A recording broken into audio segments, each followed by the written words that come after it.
Hello प्यारे बच्चों, मैंने 1 महीना पहले कुछ बीज लिए, उनको मैंने एक गमले में लगाया मिट्टी के अंदर। फिर मैंने उसमें प्रतिदिन पानी डाला और उसको सूर्य के प्रकाश में रख दिया। तो मैंने देखा कि कुछ समय बाद वो एक पौधा बन गया। ठीक है, तो बेटा जो पौधा बना है उसमें उसके कौन कौन से भाग होते हैं? हमें पता है कि हम क्या हैं, जीवित हैं, लिविंग है। और जो चीज़ें लिविंग हैं, जीवित हैं, वो क्या करती हैं, बढ़ती हैं, ग्रोथ करती हैं। उनके भिन्न भिन्न भाग होते हैं। जैसे हमारे शरीर के कितने सारे भाग हैं, हाथ, पैर, नाक, आँख। तो इस प्रकार पौधों के भी क्या होते हैं, भाग होते हैं। तो आज हम जानेंगे कि पौधों के भाग कौन कौन से होते हैं। ये बेटा एक पौधा है, इसके भागों के बारे में आज हम पढ़ेंगे।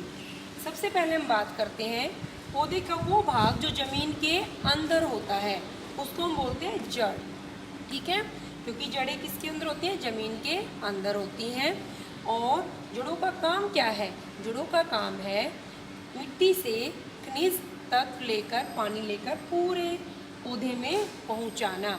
उसके बाद हम जब आगे बढ़ते हैं तो ये है पौधे का तना, जिससे सारी शाखाएं निकलती हैं। तने का काम है वो उसको, पौधे को मजबूती प्रदान करता है।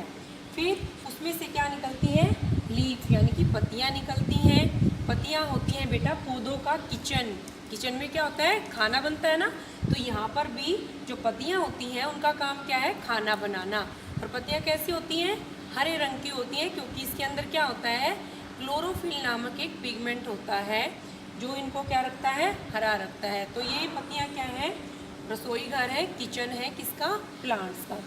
उसके बाद हम बात करते हैं इस पर क्या होते हैं, बर्ड्स निकलती हैं, छोटी छोटी कलियां निकलती हैं, जिससे क्या बन जाता है, फ्लावर्स बन जाता है, फूल बन जाता है।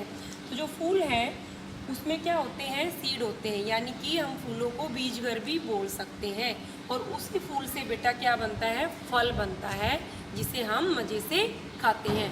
तो जो फल होता है बेटा, जब आप उसको खाते हो, आपने देखा होगा ना, उसमें से क्या निकलते हैं, सीड निकलते हैं, बीज निकलते हैं। और बीजों का क्या काम है, बीज ही तो लगाए थे हमने पौधे में, बीज से फिर दोबारा जब हम उनको लगाते हैं तो एक नया पौधा बन जाता है। तो इसका मतलब ये हुआ, ये पूरा एक चक्र है घूमकर, कि जिसमें बीज से क्या बनता है, जड़ निकलती है, तना निकलता है, शाखाओं से पत्तियाँ, कलियाँ, फिर क्या बनता है, फूल, फल बनता है। उसके बाद क्या बनते हैं, फल बनते हैं। फल से हम फिर क्या निकालते हैं, बीज निकालते हैं, और दोबारा एक पौधा बन जाता है। और आप सबको पता है कि पौधों का काम क्या है, पौधों हमारे बहुत उपयोगी हैं। ये हमें फल, फूल सब कुछ हमें देते हैं, मेडिसिन, दवाइयाँ बनती हैं, खाने काम आते हैं। और सबसे मेन बात, ये वातावरण को शुद्ध रखते हैं। जो कार्बन डाइऑक्साइड गैस है, दूषित गैस है, उसको ये सोख लेते हैं और हमें शुद्ध हवा यानी कि ऑक्सीजन हमें देते हैं। तो पौधों के रूप में हमें बहुत सारे पता है कि हम इनको किस प्रकार यूज़ कर सकते हैं। तो बेटा आज हमने पढ़ा है पौधों के भाग के बारे में।